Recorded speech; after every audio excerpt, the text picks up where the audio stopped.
இந்த நாளில் 283வது ஆத்மா ரட்சி வந்த ராஜாதி ராஜா உபாசத்தின் கூட்டத்துக்கு, இந்த கட்டவுக்கும் உபாச கூட்டத்துக்கு வந்திருக்கிற உங்கள் அனைவரையும், ஊழியக்காரர்கள் அனைவர்களையும், இதை லைவில் கேட்குற அத்தனை பேர் எங்களுடைய வாழ்த்துக்களை தெரிவித்துக் கொள்கிறோம். விசேஷமாக இப்போ ஆண்டவர் ஆரம்பத்தில் சொன்னதை போல் கவனமாய் கேட்கணும், கவனமாய். ஏன்னா வேதம் அப்படி தான் சொல்லுது, ரொம்ப ஜாக்கிரதையாக இருக்கணும், ஜாக்கிரதையாக இருக்கணும்.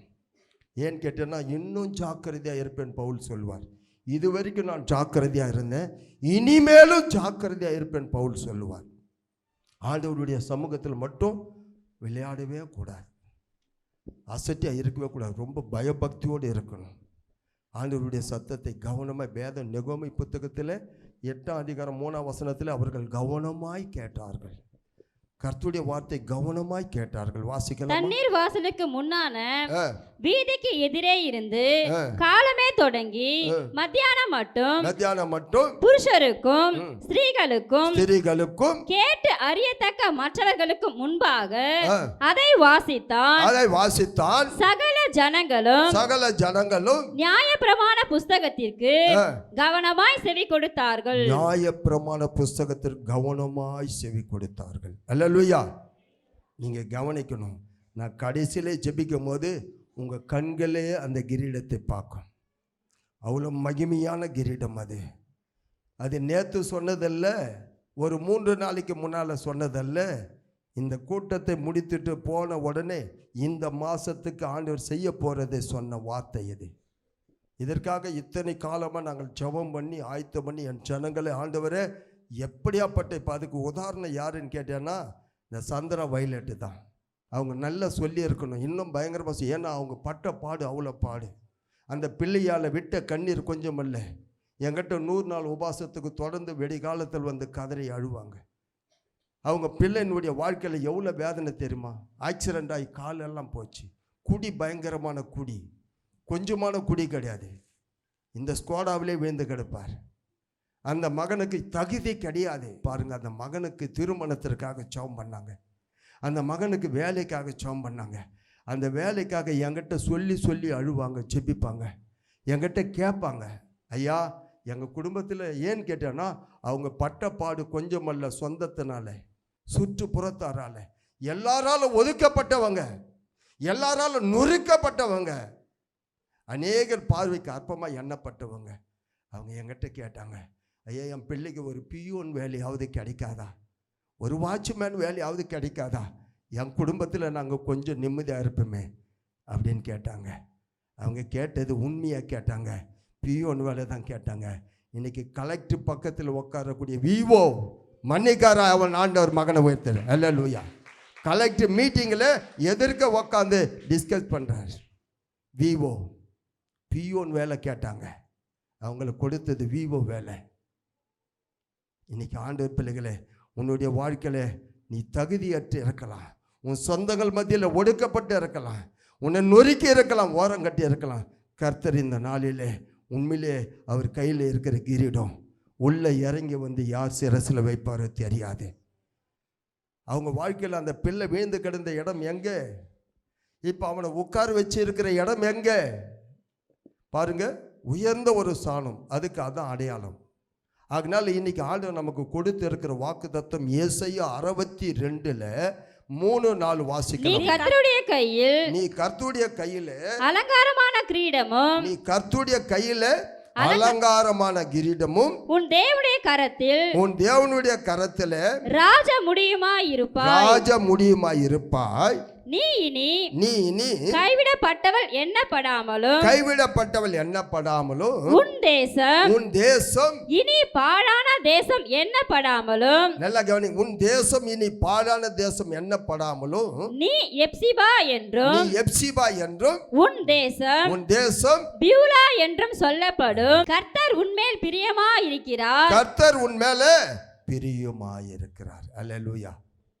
என் அன்பு சகோதரனே, என் அன்பு சகோதரியே, இந்த ஆண்டு 9வது மாதத்தில் இந்த 283வது கூட்டத்தில் இது வரைக்கும் நான் இடையில் ஆண்டவர் இந்த மாதிரி ஒரு ட்ரெஸ்ஸை போட எனக்கு அனுமதி கொடு. நான் உங்களுக்கு தெரியுமா, அவர் என்ன போட சொல்கிறாரு கேட்டுன்னு தான் போடுவேன். முந்தா நேற்று முடி வெட்ட போகிறேன், முடி வெட்டது கூட கையை தலை மேலே வச்சுட்டு ஜெபம் பண்ணிட்டு தான் முடி வெட்ட போகிறேன். ஆண்டவர் அவன் கையை வச்சு என் தலையில் முடி வெட்ட போகிறான். எந்த கிரி எனக்கு என்ன வரக்கூடாது, உங்கள் ரத்தத்தினால எந்த காரியம் சின்ன விஷயமா இருந்தாலும். அப்போ இன்றைக்கி தேவனுடைய பிள்ளைகளை தயவுசெய்து சொல்கிறேன், இன்றைக்கி இந்த மாதத்தில் ஆண்டவருடைய கையில் வச்சுக்கிட்டு வெயிட் பண்ணிட்டுக்கிறார். அவருடைய கையில் விலையேற பெற்றது அது. அந்த ராஜகிரீடம், ராஜமுடி உங்கள் கையில் உங்கள் சிரசில் வைக்க யாருக்குன்னு தெரிஞ்சுக்கணும். முதல்ல யாருக்கு இது கிடைக்கும், அதுதான் முக்கியமான பாயிண்ட். ஏசாயா 28வது அதிகாரத்தில் 5வது வசனம். அக்காலத்திலே சேனைகளின் கர்த்தர் தமது ஜனத்தில் மீதியானவர்களுக்கு, தன்னுடைய ஜனத்தில் மீதியானவர்களுக்கு மகிமையான கிரீடமாகவும் அலங்காரமான முடியுமாகவும். நம்ம ஜனத்திற்கு உங்களுக்காகத்தான் மகிமையான முடியும் அலங்காரமான கிரீடமாய் சேனைகளின் கர்த்தர். அல்லேலூயா. உண்மையிலே உங்களுக்கு அந்த ஆசீர்வாதத்தை வாங்கிக்க நீங்கள் கண்டுபிடிச்சிட்டிங்கன்னு வச்சிங்க, வேறு எதுவுமே நீங்கள் தேடவே மாட்டீங்க. ஏன் இங்கே அங்கே அலையிறோம்? உண்மையாக சொல்கிறேன் தேவனுடைய பிள்ளைகளே, நாங்கள் எந்த காரியமாக இருந்தாலும், வீட்டினுடைய தேவை, ஊழியத்தினுடைய தேவை எதுவாக இருந்தாலும் யோசிக்கவே மாட்டோம், தேவ சமூகத்தில் மட்டும் நாடுவோம். அப்போ இன்றைக்கி ஆண்டவர் சமூகத்தில் வந்திருக்க உங்கள் வாழ்க்கையில் சேனைகளின் கர்த்தருடைய கையில் இருக்கிற அந்த கிரீடத்தை இந்த கடைசி நேரத்தில் நீ கேட்குற வசனத்தினால வாழ்க்கை மாற்றப்பட்டு, ஒருவேளை ஏற்கனவே நான் தாயா அந்த பாத்திரம், நீங்கள் சொன்ன வசனத்துக்கெல்லாம் நான் தாயா, அந்த மாதிரி உன் வாழ்க்கையில் ஆவியானவர் சொல்லுவாரானால் அது உனக்கே சொந்தம். கைகளை தட்டிது. அல்லேலூயா. ஏன்னா நாமெல்லாம் அரண்மனையில் பிறக்கலை, சிவப்பு கம்பளத்தில் நடக்கலை, நம்ம வாழ்க்கை வேறு ஆரம்ப காலம்.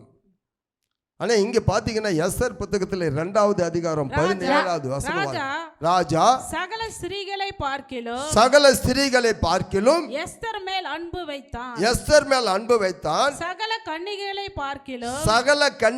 பார்க்கிலும் அவளுக்கு அவன் சமூகத்தில் அதிக தயவையும் பச்சையமும் கிடைத்தது. ஆகையால் அவன் ராஜ கிரீடத்தை அவள் சிரசின் மேல் வைத்து அவளை வஸ்தினுடைய ஸ்தானத்திலே பட்டணத்து ஸ்திரீயாக்கினான். ஆமென். அல்லேலூயா. எஸ்தரை குறித்து நமக்கு தெரியும், ஒரு அடிமை பெண். அந்த அடிமை பெண்ணுடைய வாழ்க்கையில் ஆண்டவர் அவளை பட்டத்து ராணியாக சிரசிலே கிரீடத்தை வைக்கப்படுகிறது. அதே 6வது அதிகாரம் 7-8 ராஜாவை நோக்கி ராஜா கனம் பண்ண விரும்புகிற மனுஷனுக்கு செய்ய வேண்டியது என்னவென்றால் ராஜா உடுத்திக் கொள்ளுகிற ராஜ வஸ்திரமும் ராஜா ஏறுகிற குதிரையும் அவர் சிரசிலே தரிக்கப்படும் ராஜமுடியும் கொண்டு வரப்பட வேண்டும். ஆமென். அல்லேலூயா. இன்னைக்கு ராஜா கனம் பண்ண விரும்புகிற மனுஷன், கனம் பண்ண விரும்புகிற மனுஷி இங்கே யார்? இந்த கூட்டத்தில் யார்? இங்கே இருக்கிற ஊழியக்காரங்களில் யார்? இன்னைக்கு ராஜா இங்கே சிங்காசனத்தில் வீட்டு இருக்கிறார். கைகளை தட்டி தேவனே, அவர் கைகளில் கிரீடம் இருக்கிறது. அவர் கனம் பண்ண விரும்புகிற மனுஷனுக்கு ராஜ வஸ்திரம், ராஜா ஏறுகிற ரதம், ராஜாவினுடைய முடி, அவனுக்கு எவ்வளோ பெரிய கனம். அப்போ அந்த மோர்தேகாய் வாழ்க்கையில் அவனுடைய எல்லா காரியம் நமக்கு தெரியும். இன்னைக்கு யாருக்கு இந்த கூட்டத்தில் இங்கே இருக்கிறவங்க வாழ்க்கையில் யாருக்கு ஆண்டவர் எத்தாந்து பக்கத்தில் உன் தலையில் அப்படியே சூட்ட போகிறார்? இது கட்டுக்கதையெல்லாம் கிடையாது, இது ஜோடிக்கிறதும் கிடையாது, இது உட்காந்து பேசலாமான்னு உட்காந்து யோசிக்கிறதும் கிடையாது, இப்படி பண்ணலாமா அப்படி பண்ணலாம், கிடையவே கிடையாது. தேவ ஆவியானவர் எங்களுக்குள்ளே நமக்குள்ளே இருந்து பேசுகிறார். அல்லேலூயா. அப்போ யாருக்கு? அப்போ நான் சொல்கிறவங்களெல்லாம் கொஞ்சம், ஐயா நான் இந்த பாதையில் தான் கடந்து வந்தேன் அப்படின்னா நிச்சயம் பண்ணிக்கோ. என்ன நிச்சயம் பண்ணிக்கோ? நிச்சயமாக எனக்காக தான் ஆண்டவர் கொடுக்க போகிறேன். நான் தான் யாரு? நான் தான். விசுவாசத்தோடு நீ எழுந்து நிற்கும் போது ஆண்டவர் உன் சிரசில் வைப்பார். அல்லேலூயா. ஏன் கடந்த நாட்களை, கடந்த ஆண்டுகளை, கடந்த வருடங்களை பலவிதமான காரியங்களை நம்ம யோசித்து பார்க்கலாம். ஓரளவுக்கு இன்னைக்கு பரவாயில்ல. ஆனால் நேற்று பல ஆண்டுகள். யாக்கோபு புத்தகம் 1வது அதிகாரத்தில் 12வது வசனம். சோதனையை சகிக்கிற மனுஷன், சோதனையை சகிக்கிற மனுஷன் பாக்கியவான். பாக்கியவான். அவன் உத்தமன் என்று விளங்கின பின்பு, அவன் உத்தமன் என்று விளங்கின பின்பு கர்த்தர் தம்மிடத்தில் அன்பு கூறுகிறவர்களுக்கு, கர்த்தர் தம்மிடத்தில் அன்பு கூறுகிறவங்களுக்கு வாக்குத்தத்தம் பண்ணின ஜீவ கிரீடத்தை பெறுவான். பாருங்க, சோதனையை சகிக்கிற மனுஷன் பாக்கியவான். அப்போ பலவிதமான சோதனைகள். அதிலே 1வது அதிகாரம் 2-3 வாசிக்கலாமா? என் சகோதரரே, என் சகோதரரே, நீங்கள் பலவிதமான சோதனைகளில் அகப்படும் போது, பலவிதமான சோதனையில் அகப்படும் போது உங்கள் விசுவாசத்தின் பரீட்சையானது, உங்கள் விசுவாசத்தின் பரீட்சையானது பொறுமையை உண்டாக்கும் என்று அறிந்து, பொறுமையை உண்டாக்கும் என்று அறிந்து அதை மிகுந்த சந்தோஷமாக எண்ணுங்கள். ஆமென், அல்லேலூயா. பலவிதமான சோதனை. நான் சொல்ல போற ஒவ்வொரு வார்த்தைகளும் கொஞ்சம் கவனிச்சுன்னு வா, கவனமா கவனிச்சுட்டு வா. உன்னுடைய வாழ்க்கையில் இது நடந்திருக்குதா? இந்த அவமானப்பட்டு இருக்கிறியா? இந்த அவமானத்தின் மத்தியிலே, பாடுகள் மத்தியிலே, வெக்கத்தின் மத்தியிலே, அநேகரால் ஒதுக்கப்பட்ட மத்தியிலே, இப்போ சந்திரா வைலட் சொன்னாங்களே, அவங்க வாழ்க்கையில் அது நடந்தது உண்மை. அது எனக்கு தெரியும். சொந்தங்களால் பகைக்கப்பட்டாங்க. எல்லாரும், அவங்க கணவன் மரித்து போனார். பிள்ளைகளை வைத்துட்டு அவங்க பட்ட பாடு கொஞ்சம் அல்ல. அதுக்காக தான் கிஃப்ட் அவங்க மகனுக்கு விஓ போஸ்டிங். அல்ல, கைகளை தட்டி தேவன்மை. அதுக்காக தான் கிஃப்ட். ஆனால் அவங்க என்ன பண்ணாங்க? சகிச்சாங்க. சகிச்சாங்க. வலி, அந்த வலி என்கிட்ட வந்து அழும்போது தாரத்தாரியாக ஊற்றுவாங்க. அவங்களுக்கு என் வாயிலிருந்து வருகிற வார்த்தை அன்னைக்கு அந்த நாளில் ஒரு வார்த்தைக்காவது அந்த வார்த்தை அவங்களுக்கு காயத்தை ஆற்றும், அவங்களுக்கு ஓரளவுக்கு தைரியத்தை கொடுக்கும். அல்லேலூயா. அப்படிதான் அவங்க திரும்ப திரும்ப வந்து என்னிடத்தில் சொல்லுவார்கள். இந்த மாதிரி நிறைய பேர் சொல்லலாம். அப்போ அந்த தேவனுடைய பிள்ளைகளை இன்னைக்கு நீங்களும் நானும் கொஞ்சம் யோசித்து பார்க்கணும். அவ்வளோ பாடுகள், அவ்வளோ சோதனைகள். அப்போ எனக்கு என்ன? வாக்குத்தத்தம் கொடுத்துட்டாரு. அந்த அம்மா சொன்னாங்க, எனக்கு வாக்குத்தத்தம் வந்துட்டா இந்த வீடு அப்படி ஒழுவோம். எனக்கு தெரியும், ரொம்ப வேதனையான வீடு அது. அவ்வளோ கூரை வீடு, அவ்வளோ வேதனையான, படுக்க முடியாது. தண்ணி உள்ளே இருந்து மொண்டு ஊற்றணும். இன்னைக்கு அந்த வீட்டில் போய் பிரதர்ஷனம் பண்ணுற என் இறுதியம் சந்தோஷப்பட்டது. அவ்வளோ அழகான ஒரு மாடி வீடு ஆண்டவர் கொடுத்தார். கைகளை தட்டி தேவன்மை. சொம்மெல்லாம் கொடுக்க மாட்டாரு. இன்னைக்கு சொம்மெல்லாம் உன் தலையில் வைக்க மாட்டாரு. நான் சொல்லுகிறது நீ அனுபவித்து இருப்பாயானால். வாக்குத்தத்தம் கொடுத்தாரு. இன்னைக்கு 1ஆம் தேதி ஜனவரி மாதம் எனக்கு அந்த வாக்குத்தத்த காலில் ஒரு வீடு வருமா? வரல. ஐயா சொல்லலை. வீட்டுக்கு போய் கேலண்டர் பிரிச்சுட்டு மாற்றுறாங்க. முதல் மாதத்தில் கேலண்டரில் வீடு. அவங்க விசுவாசம் பாருங்க. கேலண்டரில் வீடு, இந்த வீடு வந்துருமா தானா? கேலண்டர் பேப்பரில் இருக்கிற வீடு வந்துடுச்சு. அவங்க அப்போ என்ன பண்ணிட்டாங்க?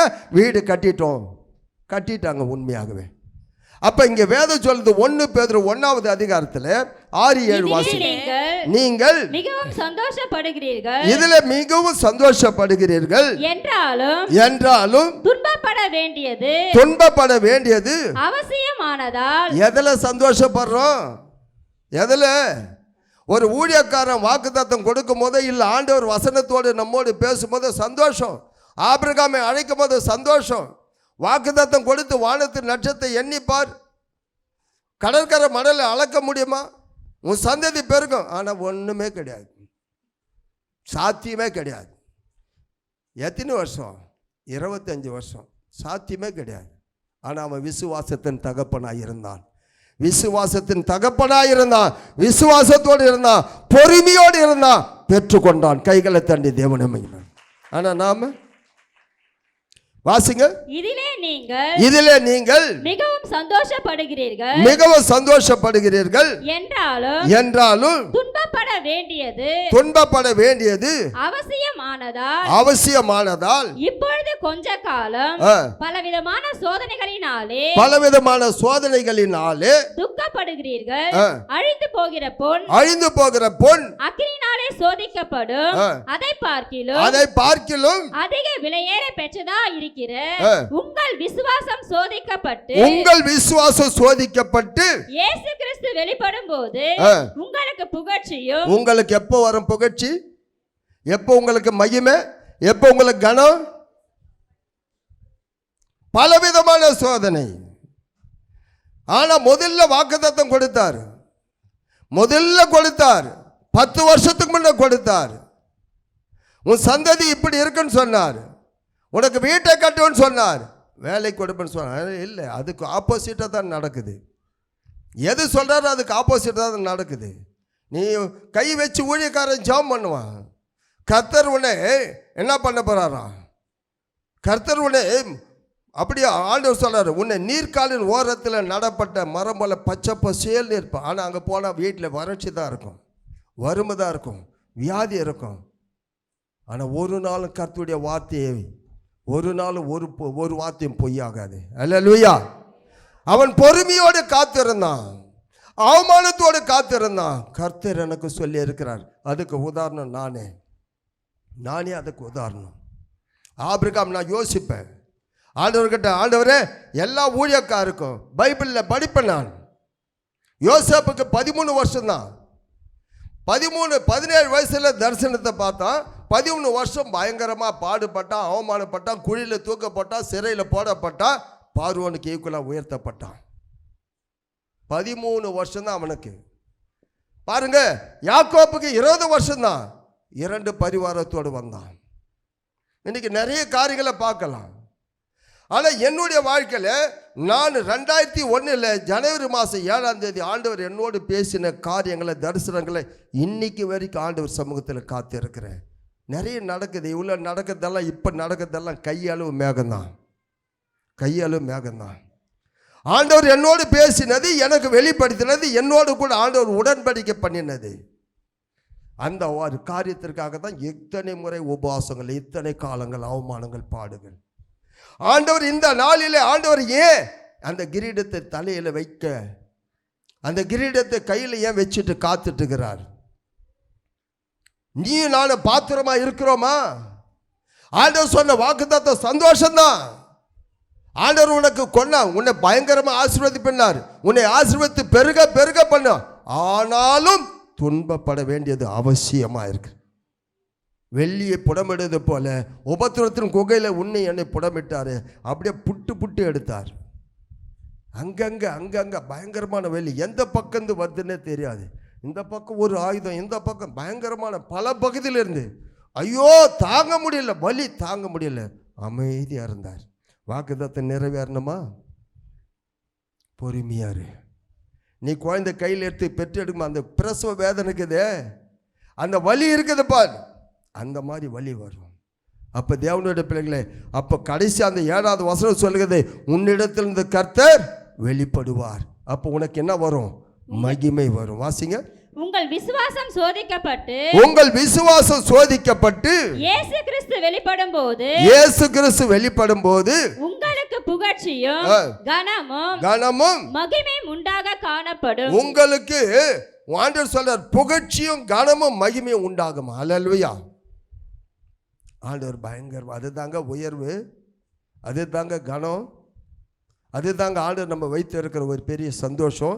அப்போ பட்டமே உடனே நடக்கலை. நீ நினைக்கலாம் காலையில் ஜாம் பண்ணிவிட்டு சாயங்காலம் நமக்கு கிடைக்காது. நான் கூட அப்படி தான் நினச்சேன். அப்போல்லாம் தப்பாக நினச்சேன். ஆரம்பத்தில் ஏசாப்பா ஏற்றுக்கிட்ட புதுசில் இந்த வசனத்தை சொன்ன உடனே அப்பயே நடந்தோன்னு நினச்சேன். கிடையாது. பாடுகள், வெளிப்படுத்தல் விசேஷம் 2வது அதிகாரம் 10ஆம் வசனம். நீ படப்போகிற பாடுகளை குறித்து எவ்வளவும் பயப்படாதே. இதோ நீங்கள் சோதிக்கப்படும் பொருட்டாக பிசாசானவன் உங்களில் சிலரை காவலில் போடுவார். 10 நாள் உபத்திரவப்படுவீர்கள். ஆகிலும் நீ மரண பரியந்தம் உண்மையாயிரு. மரண பரியந்தம் விசுவாசத்தோடு காத்து இருக்கணும், பொறுமையோடு இருக்கணும், அவமானத்தோடு கூட. அநேகருடைய ஏச்சி பேச்சு, அப்பா, அதெல்லாம் உண்மையில் அனுபவிக்கிறவங்களுக்கு தான் தெரியும். அதெல்லாம் உண்மையிலே அந்த வார்த்தை கேட்டு அதை தான் ஈட்டி மாதிரி வரும்னு சொன்னேன். அநேக பக்கத்து. ஏன்னா நம்ம ஏழ்மையே, நம்ம வறுமை அவங்களுக்கு பார்த்தீங்கன்னா ஏளனமாக இருக்கும். நம்மளுடைய இல்லாமல் நம்மளுடைய வேதனை, கடன் பிரச்சனை, போராட்டம், அநேக 4 பேர் வந்து வீட்டாண்ட கத்தும் போது பக்கத்தில் இருக்கிறவங்களுக்கு சந்தோஷமாக இருக்கும். ஆனால் நீ ஆண்டவர் சொன்ன வார்த்தையை நம்பி உள்ளே போய் கதறி கதறி அழுதுட்டு வெளியே வந்த உடனே உனக்கு வானத்தை திறந்து அப்படியே கட்டாக கொட்டிட மாட்டார். இன்னொருத்தர் யாருன்னா அனுப்புவார், இன்னொருத்தர் யாருன்னா திட்ட அனுப்புவார், இன்னொருத்தர் யாருன்னா உன்னை, இப்படியே பலவிதமான பாடுகள். ஆனால் மரணம் பரிந்து உண்மையாரு. அல்லேலூயா. உண்மையாரு வாக்குத்தத்தம் பண்ணப்பட்ட கிரீடத்தை உன் சிரசில் வைப்பேன். நம்ம கடந்து வந்த பாதை சும்மா கிடையாது. நீங்கள்லாம் எப்படின்னு தெரியல, உங்கள் வாழ்க்கையில் நேரம் நீங்கள்லாம் எங்கேயோ போயிருக்கணும். இத்தனை பேரும் காரில் வந்த அந்த இடம் பத்துமா? நமக்கு நீங்கள் எல்லாருமே காரில் வந்த அந்த இடம் பத்துமா? நீங்கள் கார் வாங்கணும், சொந்த இடத்துல பெரிய கிரவுண்டில் அங்கே பார்க்கிங் பண்ணணும். நீங்கள் நம்ம கிரவுண்டில். அல்லேலூயா. அப்போ கூட காரை விட்டுட்டு என்ன பண்ணுவீங்க? எப்பவுமே நிறைய பேர் நிறைய ஆசீர்வாதத்தை மறைச்சி வைக்கிறோம். நாங்கள்லாம் சொல்லிவிடுவோம், நாங்கள்லாம் ஆண்டவர் செஞ்ச நன்மைகளை சொல்லிவிடுவோம். ஆமாம், அப்படியே போட்டு அப்படியே மூடி மறைச்சிக்கிறது. ஆண்டவர் செஞ்சால் கூட அந்த நன்றி சொல்கிறதே கிடையாது. அதனால் ஆண்டவர் பிள்ளைங்க கடந்து வந்த பாதையை கொஞ்சம் ஏன் எனக்கு இந்த பாடு? நான் உண்மையாக தானே இருக்கிறேன். பாட்டு பண்ணேன், பாடாத நாளே கிடையாது, தேடாத நாளே கிடையாது. ஆண்டவர் உண்மை தேடிட்டே இருக்கு, ராத்திரியும் பார்க்கணும். ஐயோ எப்பா, ஒரு வேளை பேசாத விட்டுட்டு போயிடலாமா, வேற எங்கன்னா போயிடலாமா, நம்மளை யாருமே பார்க்காத இடத்துக்கு போயிடலாமா? இங்க உபாகம புத்தகத்தில் 8வது அதிகாரம் 15 வசனம், உன்னுடைய பின்னாட்களில் உனக்கு நன்மை செய்யும் பொருட்டு உன்னை சிறுமைப்படுத்தி உன்னை சோதித்து கொல்லிவாய் சர்ப்பங்களும் தேள்களும் தண்ணீர் இல்லாத வறட்சியும் உள்ள பயங்கரமான பெரிய வனாந்திர வழியாய் உன்னை அழைத்து வந்தவரும் உனக்காக பாறையான கண்மலையில இருந்து தண்ணீர் புறப்பட பண்ணினவரும். அப்படின்னா உனக்கு பின்னாட்களில் நன்மை செய்வதற்காக, உன்னுடைய பின்னாட்களில் நன்மை செய்வதற்காக உன்னை சோதித்து, உன்னை புடமிட்டு, ஐயா நீங்கள்லாம் என்ன நினைக்கணும்? ஐயா நான் நல்லா தான்யா சர்ச்சைக்கு போகிறேன், நிறைய தான்யா ஜெபிக்கிறேன், பைபிள் நீ ரொம்ப ஜெபம் பண்ணு, நீ ரொம்ப ஆண்டவருக்காக எரிங்கி கிட்ட நெருங்கி வா, அவ்வளோவும் அடி செம குமுறுவார் உங்களை. அப்படின்னா என்ன அர்த்தம்? விட்டுட்டு போயிடணுமா? கொன்று கூட போடுங்க. யோபு சொன்னா இல்லை, என்னை கொன்று கூட போடுங்க. இங்கே லூக்கா 8வது அதிகாரம் 13வது வசனம் படிங்க. பாறையின் மேல் விதைக்கப்பட்டவர்கள் கேட்கும்போது இப்போ என்ன பண்றோம்? கேட்போம், இந்த ஈலிங் ஜபத்தில் ஆண்டவர் கண்டிப்பா எனக்கு ஏதோ செய்ய போறாருன்னு கேட்கும்போது, இப்போ முதல்ல சொல்லும் போது சந்தோஷம் தானே. கேட்கும்போது சந்தோஷத்துடனே வசனத்தை ஏற்றுக்கொள்கிறார்கள். ஆகிலும் தங்களுக்குள்ளே வேர்கொள்ளாதபடியினாலே கொஞ்ச காலம் மாத்திரம் விசுவாசித்து சோதனை காலத்தில் பின்வாங்கி போகிறார்கள். அதுதாங்க, அடி மேல அடி வரும், பிரச்சனை மேல பிரச்சனை வரும். ஒன்று போல ஒரே ஒரு செகண்ட் கூட உனக்கு தூங்க விட மாட்டான். யாரு? அப்ப ஏன் வரான் அவன்? அவர் பிள்ளை தானே. நான் பைபிளில் நிறைய உள்ளங்கையில் நான் உன்னை வரைந்து இருக்கிறேன்னு சொல்கிறாரு. ஆமாம், அதனால தான் இன்றைக்கி வரைக்கும் உயிரோடு கூட இருக்கிறோம். இல்லைன்னா என்றைக்கோ செத்துட்டு இருப்போம், என்றைக்கோ காலி பண்ணிட்டு இருப்போம். ஏன் நமக்கு இதெல்லாம் இந்த பாடு அனுமதிக்கிறார்னா அவரே அனுமதிக்கிறார். லூக்கா புத்தகம் 22வது அதிகாரம் 31 வசனம் வாசி. பின்னும் கர்த்தர் சீமோனே பாருங்க, சீமோனே இதோ கோதுமையை சுளையினால் புடைக்கிறது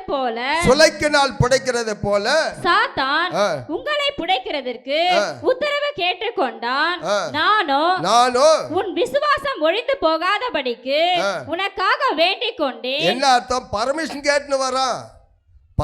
கேட்டுன்னு வரா, உங்களை புடமிடுவதற்காக, உங்களை நொறுக்குவதற்காக, உங்களை வேதனை யார் மூலியமா அப்படியே கையை காலை நீட்டினாலும் வரும். யாரோ ஒருத்தருக்குள்ளே இருந்து உங்களுக்கு செயல்படுவான்.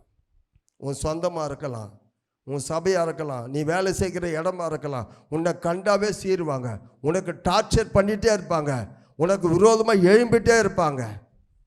ஆனால் இங்கே வேதம் சொல்லுகிறது உன்னுடைய பின்னாட்களிலே நன்மைக்காக தான். ஏன்னா இதெல்லாம் தாங்குறானா பார்க்குறாரு ஆண்டவர். திராணிக்கு மிஞ்சி ஆண்டவர் உன்னை சோதிக்க மாட்டார். பல பாடுகள் ஒவ்வொருத்தருக்கும் ஒவ்வொரு நாள் முடியும். என்னால் எவ்வளோ தூக்க முடியும்? என்ன ஆளை பார்த்து சொல்லாதீங்க. நான் அப்போல்லாம் ஒரு டயர் பஸ்ஸில் ஸ்டெப்னின்னு சொல்லுவாங்க. பஸ்ஸில் ஸ்டெப்னி, பெரிய ஸ்டெப்னி. அப்போது நான்லாம் பஸ்ஸு கவிட்டு கிளினராக இருக்கும்போது அந்த டவுலை சும்மோடு கொல்லி தலையில் வச்சுட்டு என்ன பண்ணுவாங்க, 2 பேர் இந்த பக்கம் அந்த பக்கம் தூக்கி தலையில் வச்சுருவாங்க. அப்படியே அந்த ஏணி பிடிச்சின்னு போய் மேலே என்ன பண்ணுவேன், மேலே ஒருத்தர் வாங்கிக்கு வராத ஸ்டெப்னி. ஆனால் இப்போ அது பார்த்தீங்கன்னா 4 பேர் இருந்தால் தான் கவுரு கட்டி மேலே இழுக்கணும். இப்போ என்னால் 25 கிலோ மூட்டை கூட தூக்க முடியாது. அவங்கவுங்களுடைய திராணிக்கு, அவங்கவுங்களுடைய பலத்துக்கு அவங்கவுங்களால முடியுமா, அதுக்கு மேலே ஆண்டவர் சோதிக்க மாட்டார். ஆனால் நீ ஐயோ இந்த ஊரில் என்னை போல் யாரும் கஷ்டம் அனுபவிக்க இல்லை, என் பாடு அவ்வளோ பாடு. பைபிளில் இருக்குது, என் துக்கத்தை சொன்னால் கடற்கரை மணல் விட அதிகமாக இருக்கும். புலம்புறோம் நம்ம. அவர் கம்முனுகிறார். ஏன்? உன்னை ஏதோ ஒரு நோக்கத்திற்காக உன்னை உருவாக்கி கொண்டு இருக்கிறார். ஏதோ ஒரு காரணத்துக்காக, ஒரு பெரிய காரியங்களை உனக்கு செய்வதற்காக உன்னை உபத்திரத்தின் குகையில் உருவாக்கி கொண்டு இருக்கிறார். காலடி மாறி போகவே கூடாது, பின்வாங்கி போகவே கூடாது. உன் வாழ்க்கையில சங்கீதம் 44:18-19 நீர் எங்களை வலு சர்ப்பங்கள் உள்ள இடத்திலே நொறுக்கி மரண இல்லைனாலே எங்களை மூடி இருந்தும் எங்கள் இருதயம் பின் வாங்கவும் இல்லை, எங்கள் இருதயம் பின் வாங்கவும் இல்லை, எங்கள் காலடி உம்முடைய பாதையை விட்டு விலகவும் இல்லை, எங்களுடைய காலடி உம்முடைய பாதை விட்டு விலகவும் இல்லை. பாருங்க, மாறி போக கூடாது. அவருடைய அடிச்சுவடிகளே பின்பற்றி போகணும். ஏற்கனவே உடன்படிக்கை பண்ணீங்களே, இப்போ கை காட்டின இல்லை, அன்னைக்கு பண்ண உடன்படிக்கை இன்னைக்கு நிறைவேற போகுது உங்ககிட்ட சொன்னது. ஆனால் இதையெல்லாம் அனுபவிச்சு இருக்கணும். இதெல்லாம் நீ கடந்து வந்து இருக்கணும். இந்த அவமானமெல்லாம் பட்டு இருக்கணும். உன்னை யாராவது உன் பக்கத்தில் வந்து உங்கள் சொந்தக்காரங்களை ஏந்து லில்லி ஏந்து நில்லு அப்படின்னு சொல்லிட்டு காரி அப்படின்னு மூஞ்சில் துப்பி இருக்கிறாங்களா? யாராவது அப்படி துப்பி இருக்கிறாங்களா? இல்லை கன்னத்தில் அடிச்சு இருக்கிறாங்களா? இல்லை உன்னை அவமானப்படுத்தி இருக்கிறாங்களா? அது எல்லாம் துவச்சி போட்டு மறுபடியும் நீ பைபிள் எடுத்துன்னு போய் இருக்கிறியா? என் தேவன் பார்த்து இருக்கிற கைகளை தட்டி அல்லேலூயா. என் தேவன் அதை பார்க்கிறார். ஆனால் நிறைய பேர் என்ன பண்ணுறோம், அப்படியே போய் மூளை வீட்டில் கதவு சாத்தின்னு தேம்பி ஐயோ என்னை இப்படி சொல்லிட்டாங்களே. நீ என்ன அவ்வளோ பெரிய ஆள், உன்னை சொல்லிட்டேன்னா ஆண்டவரை அடித்தாங்களே, கன்னத்தில் அறிந்தாங்க, ஆண்டவர் தலையில் அவ்வளோ அவமானப்படுத்துனாங்களே. அவரோட நீ நான் பெரிய ஆளா? அவருடைய பிள்ளைகளாக இருக்கிற நமக்கு ஏன் இதை அனுமதிக்கிறார்? ஒரு நொடியில் ஆண்டவர் நமக்கு விடுதலை தர மாட்டாரா? சொன்ன வாக்குத்தத்தத்தை ஸ்பாட்லேயே நிறைவேற்ற மாட்டாரா? ஏன் உனக்கு மட்டும் இந்த பாடு? அநியாயக்காரன், அக்கிரமக்காரன், துன்மார்கன், பாவம் செய்கிறவன், ஊரை ஏமாத்துறவன், கொள்ளையா சம்பாதிக்கிறவன், அவெல்லாம் சுகமாக இருக்கிறானே. அவன் சுகமாக தான் இருப்பான். அவன் யாரு, நீ யாரு? அவன் எங்கே போகிறான், நீ எங்கே போகிற? நீ பரலோகத்துக்குரியவள். உன்னை கொண்டு ஆண்டவர் பெரிய காரியங்களை செய்வதற்காக உன்னை ஆயத்தம் பண்ணி இருக்கிறார். அல்லேலூயா. உன்னை அழைக்கும் போது வாக்கு கொடுத்து இருக்கிறார். அந்த வாக்குத்தத்தம் உனக்கு அடிக்க சந்தோஷமாக தான் இருந்தது. ஆனால் உடனே நிறைவேறலையே. நீ கடந்து வந்த பாதைகளை அவமானப்பட்டு, பாடுபட்டு, அநேகரால் ஒதுக்கப்பட்டு, பட்னியும் பயிற்சியுமா சேர்த்து ராத்திரியெல்லாம் தூக்கம் வராமல் பிறண்டு படுத்து வயிற்று கையில் வச்சுக்கிட்டு ஐயோ என் குழந்தைங்க பசியில் துடிக்கிறாங்களே. இதெல்லாம் அவர் பார்க்கலையா? கண்ணு குருடா? என் தேவனுடைய செவி கேட்கலையா? என் தேவனுக்கு காது இல்லையா? ஏன் ஆண்டவரை உள்ள பொறுமையா இருக்கிறது? உனக்கு உன் தலையில் கிரீடம் இருக்கிறது, உனக்கு ஒரு உயர்வு இருக்கிறது, உனக்கு ஒரு மகிமை இருக்கிறது. அவங்க பார்க்கத்தாலையா? யாரெல்லாம் உன் வீட்டாண்டு வந்து உன்னை காரி துப்பினாங்களோ, யாரெல்லாம் உன் வீட்டாண்டு வந்து உன்னை அசிங்கப்படுத்துறாங்க, அவங்க கண்ணு பார்க்கணுமே. அதுக்காக தான் இந்த பாடுகள்.